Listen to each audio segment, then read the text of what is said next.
E Gjigandit, Irlanda e Veriut. Ajo është një mrekulli e vërtetë e natyrës dhe një atraksion i veçantë turistik. Karakteristika më e spikatur janë rreth 40.000 kolona të ndërlidhura me njëra tjetrën, të cilat krijojnë informacione të veçanta. Këto kolona janë rezultat i aktivitetit të lashtë vulkanik, i cili ka ndodhur rreth 50 deri në 60 milion vjet më parë. Krahas shpjegimit shkencor është dhe legjenda magjepsëse e gjigandit irlandez Finn McCool. Historia tregon se përmes kolonave ai krijoi një rrugë për të arritur në Skoci. The Giant's Causeway ndodhet në bregun mahnitës Antrim, duke ofruar pamje mahnitëse të Oqeanit Atlantik të Veriut.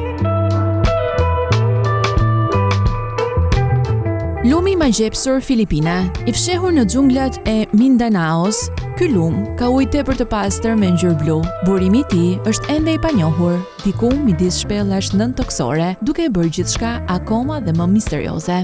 Thjelltësia e jashtëzakonshme e ujit i lejon vizitorët të shohin shtratin e lumit dhe peshqit që notojnë në të. Legjendat dhe folklori vendas kontribuojnë në reputacionin e magjepsor të lumit, duke e pasuruar atë me histori të zanave, shpirtrave dhe peshqve misterios. Një ritual i përditshëm është ai i ushqimit të peshqve, shoqëruar me himnin e Hinatuanit. Kjo ngjarje tërheq turma të mëdha dhe është një spektakël unik. Mjedisi përreth tij është i harlisur, tropikal dhe të jetë piktoresk. Sortsol në Danimark. Ajo është një fenomen natyror, jo një destinacion, i cili ndodh kur tufa të mëdha harabelash mblidhen në qiell, duke dhuruar spektakël të vërtet përmes formacioneve që ato krijojnë. Janë kaq të shumtë në numër sa provokojnë errësim të përkohshëm të diellit. Jug-perëndimi i Danimarkës dhe zonat moçelore të Jutlandit jugor janë disa nga krahinat më të preferuara nga këta zogj sinkronik, kryesisht në muajt mars-prill, periudhë kjo që përkon dhe me migrimin e tyre. Danimarka jug-perëndimore ofron peizazhe të bukura natyrore, duke përfshirë zona moçalore, fusha dhe bregdet.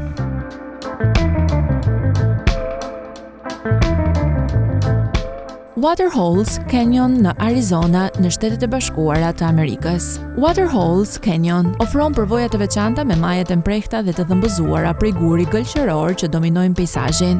Ai duket një mjedis pothuajse alien dhe nën sipërfaqe ka rrite shpellash dhe kanjonesh. Duke qenë se në park jetojnë familje të ndryshme kafshësh, vizitorëve ju kërkohet të bëjnë kujdes nga lloje të ndryshme zvaranikësh apo të tjera speciesh, të cilat mund të jenë të rrezikshme. Vizita e parkut është një aventurë e vërtetë e cila përfshin ecje, ngjitje dhe lundrim në terren sfidues. Madagaskari është i njohur për biodiversitetin e tij unik dhe parku është shembulli më i mirë i kësaj harmonie. Parku kombëtar Tsingy de Bemaraha, Madagaskar. Ky park karakterizohet nga formacionet e tij të mprehta gëlqërore si gjilpëra, duke krijuar një peizazh pothuajse të padepërtueshëm. Ai është një mjedis vërtet unik dhe sfidues. Në formacionet e quajtura Tsingy ka shpella dhe kanjone të fshehura që mund të eksplorohen. Këto karakteristike nën-toksore ofrojnë një përvojë krejt të kundërt me peizazhin sipërfaqësor. Pavarësisht nga terreni sfidues, parku është shtëpia e një shumëllojshmërie kafshësh të egra duke përfshirë lemurët, zogj dhe zvaranikët. Lumi Manambolo, i cili rrjedh nëpër park, krijon gryka të veçanta duke ofruar mundësi për ekskursione lumore. Eksplorimi i parkut kërkon aftësi të mira fizike pasi përfshin shëtitje dhe ngjitje në terrene të vështira. Liçeni i ndotur Kliluk në Kanada.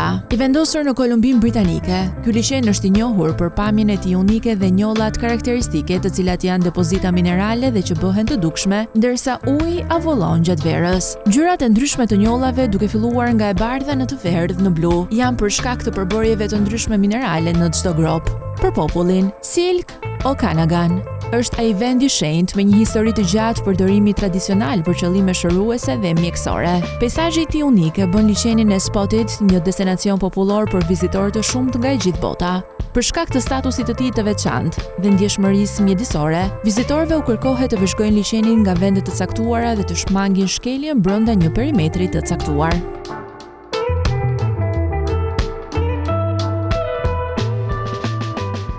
Bisti, Denazin Wilderness, New Mexico në Shtetet e Bashkuara të Amerikës.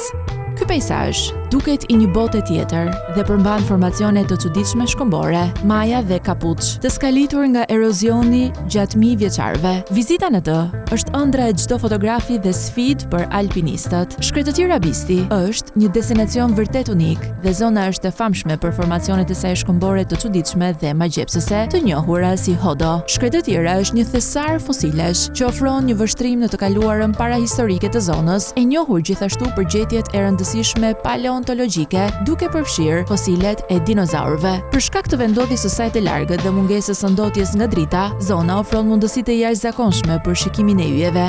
Për shkak se nuk ka shtigje të shënuara, është thelbësore të jeni të pajisur me GPS, busull dhe harta.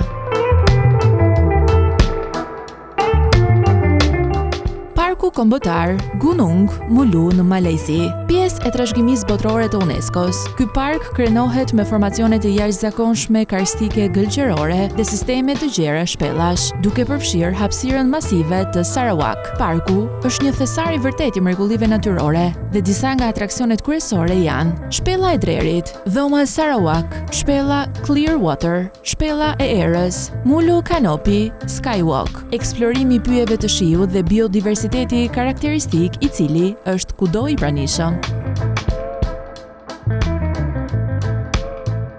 Shpellat e mermerit të kilit Chico. Këto shpella magnitëse, të skalitura nga ujërat e liçenit të General Carrera, shfaqin modele rrotulluese të mermerit blu, jeshil dhe të bardhë. Reflektimet në ujë krijojnë një atmosferë magnitëse. Ky është formacioni më i madh dhe më ikonik i formacioneve shkëmbore, me modele dhe forma të ndërlikuara mermeri. Një seri shpellash që mund të eksplorohen me varg ose kajak, duke ofruar një pamje nga afër të mureve të mermerit të lëmuar. Vetë liçeni është një atraksion i madh me ujërat e tij kristal dhe peizazhet magnitëse patagoniane. Reflektimet e mermerit në ujë e bëjnë përvojën vizuale të përjetshme.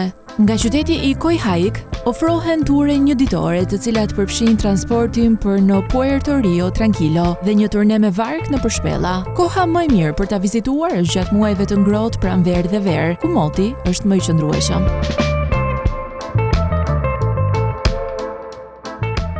Parku kombëtar Lençóis Maranhenses në Brazil. Imagjinoni duna të mëdha të valëzuara me rërë të bardhë, të ndërthurura me laguna të pastra kristal.